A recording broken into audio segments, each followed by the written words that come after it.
Today, we will be discussing the spell Disintegrate. Disintegrate is a level 6 transmutation spell, primarily used by sorcerers and wizards. The casting time for this spell is 1 action. The range at which you can cast the spell is 60 feet. The components required to cast the spell are verbal, which means you speak the spell, somatic, which means you use hand gestures to cast the spell, and material, a lodestone, and dust. The duration of this spell is instantaneous. You launch a green ray at a target you can see within range. This can be a creature, a non-magical item, or a creation of magical force. A creature must make a dexterity saving throw.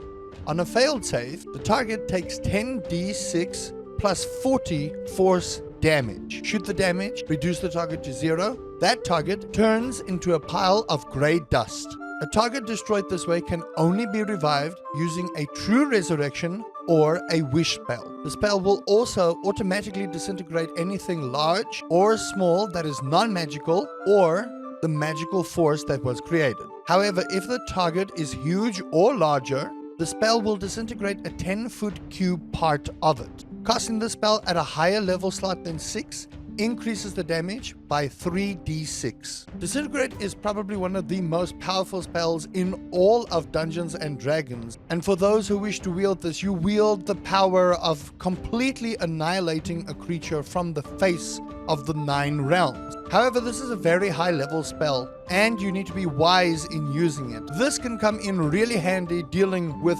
big bosses that have large HP pools, and if they fail their dexterity, using a combination of other spells that could weaken them, you can use Disintegrate in various ways to deal with large enemies that have high tanky health pools. You can also use Disintegrate to deal with structures that might be in your way to get to certain places you need to go. This could also be something that happens to your party.